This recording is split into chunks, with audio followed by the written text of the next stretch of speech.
Doon naman sa mga kinauukulan, mga sir, mga ma'am, may permit po ang pagtitipon ngayon ng mamamayang Pilipino sa People Power Monument dito sa EDSA. Mahiya naman ho kayo. Okay, magandang araw po sa ating lahat. Finally, July na ho. Pumasok na ho tayo ngayon sa unang araw ng Hulyo. So, shout out sa ating mga subscriber ho dyan, yung mga datihan na ho, nandito lagi. Sa ating mga bagong dating dito sa ating YouTube channel. Marami po salamat sa inyong pagdating ho dito. At sana subaybayan nyo po ang ating tuwing upload dito sa ating o ating mga vlog dito. Welcome po kayo sa ating vlog dito. Daily po ako nag-upload. Basta di lang busy. Yun lang ho talaga. Kung basta mayroon akong pagkakataon na makapag-vlog, makapag-edit, makapag-upload. So sisikapin kong daily ako makaroon ho ng mga vlog dito sa YouTube channel na to. So sa ang lugar diha sa San Carlos, Pilar, Bohol sa Pilipinas, maadtong adlaw nito tanan diha sa mga bulanon nga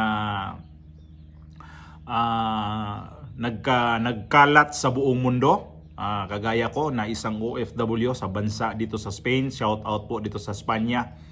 Okay, shout out po sa Pilipinas ngayon na napakagulo ang sitwasyon. Pero magulo ang sitwasyon, pero ang presidente tuloy ang kanyang paglampanog sa mga paglampanog ba pagpunta sa Canada na siya ay biyahe karong adlaw. So 4 days yata ang kanyang doon ang kanyang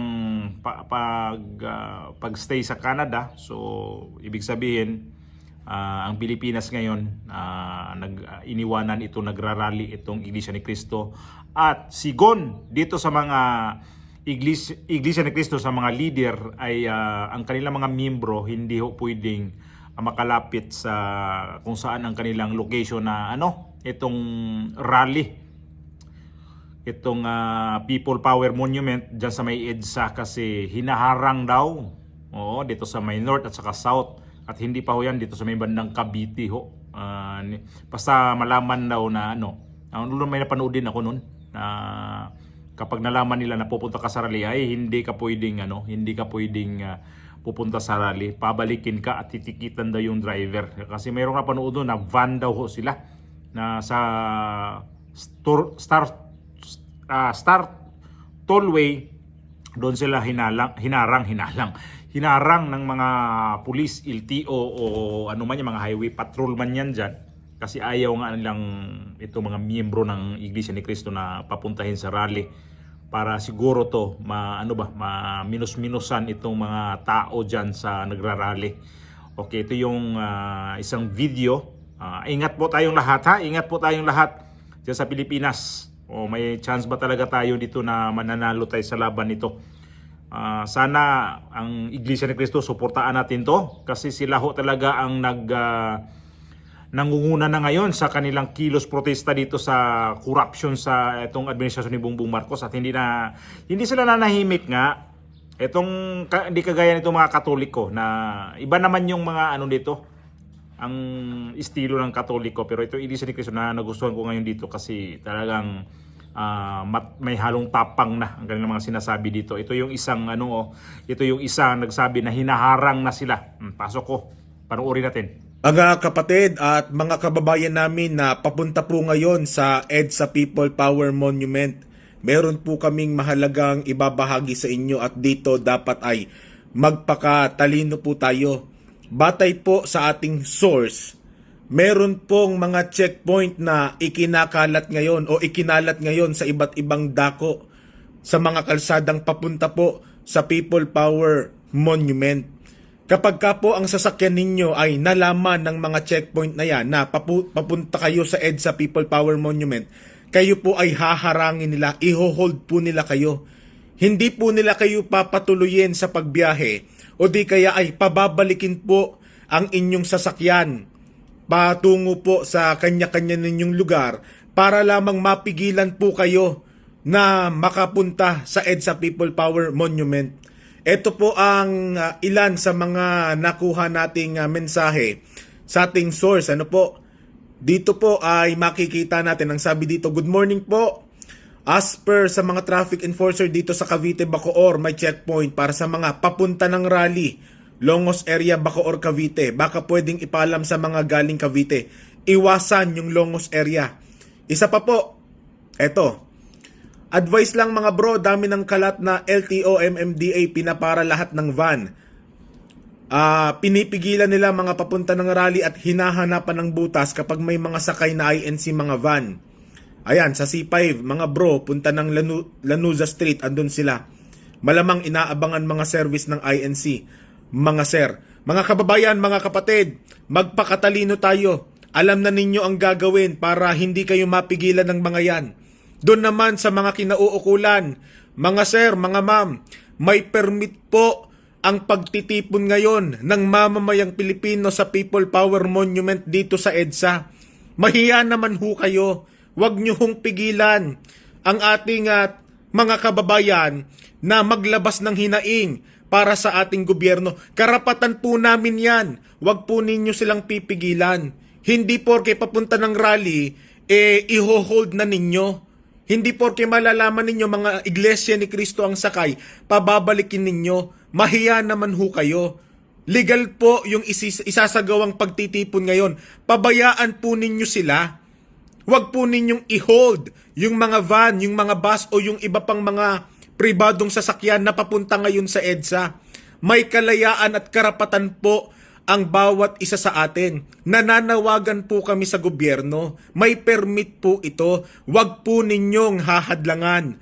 Mga kababayan, mga kapatid, alam na ninyo ang gagawin bago po kayo umalis. Kung hindi pa po kayo nakakaalis at kung hindi pa po kayo nakakatungo sa mga dako na may checkpoint, mabuti pa pag-usapan na muna ninyo. Magpakatalino po tayo lalo sa mga panahong ito. May karapatan tayo, uulitin ko, may permit po ang pagtitipon ngayon sa EDSA People Power Monument.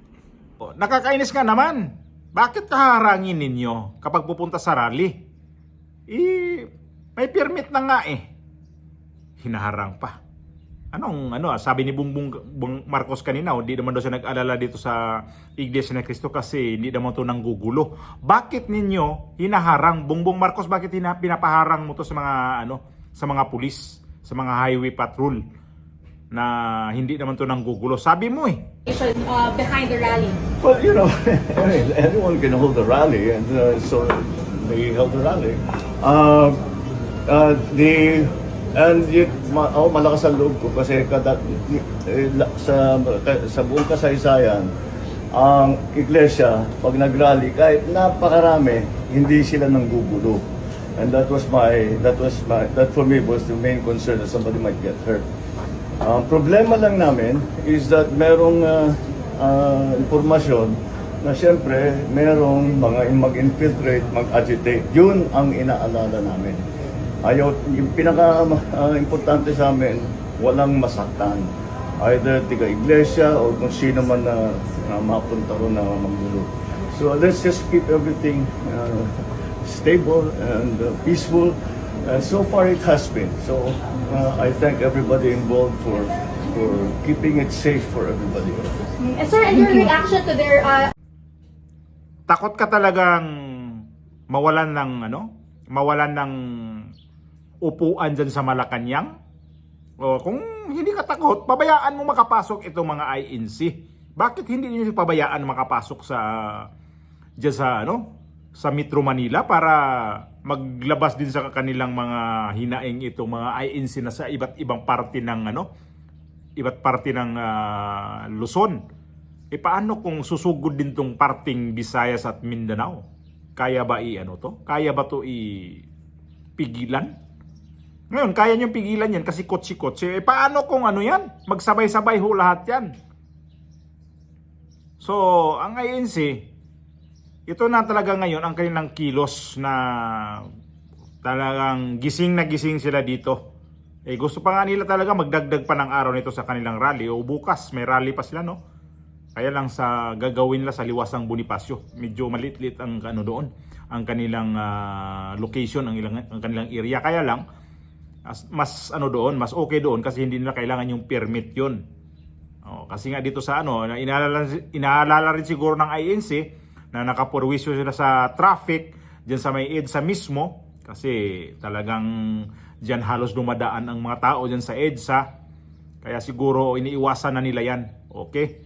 Kung garapal itong mga grupo na to na nagrarally ho dyan sa EDSA, bahala na magpaugat sila dyan. Kaya lang, mayroon silang delikadisa, lumipat ho sila ng area dito sa may Maynila na. Sa may, sa may Liwasang Bonifacio. So ito pa yung isang video. Pumalag din itong itong isang leader dyan, isa sa mga leader dyan sa INC. Ipapakita ko sa inyo.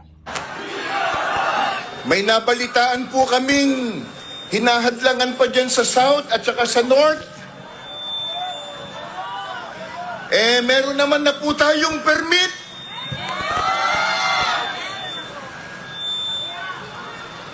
Yung mga nangurakot, hindi humingi ng permit.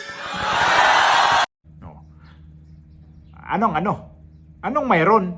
Ba't nyo haharangin? Huwag harangan. Doon natin makita talaga kung gaano kayo kahanda dito. Bakit ba? Bawal nga ba talaga maglabas ng saloobin ngayon dito sa gobyernong ito? At meron pa akong nakitang video kanina na itong templo daw, itong INC. Ewan ko lang kung di ako sigurado kung totoo ba ho itong sinabi niya kanina. Na napanood ko lang ho yun sa social media na nagpadala ng 2 truck na mga pulis yata dito sa may templo. Anong gagawin nyo sa templo? Na hindi naman nagrarally dyan sa templo ang mga INC.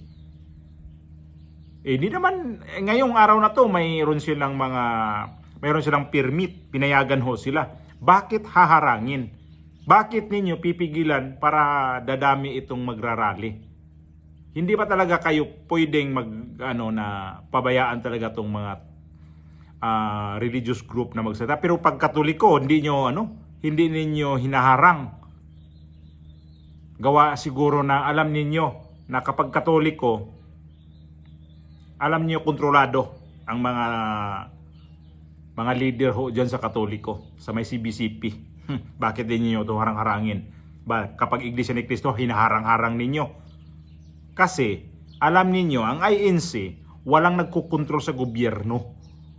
Ang INC kasi, mismo sila ang nagkukontrol sa kanilang mga tauhan ho dyan. Di kagaya dito sa mga Katoliko, na pinasukan na ho talaga ng bakukang ng mga dyan. Kasi mga politiko na ho ang mayroon dyan.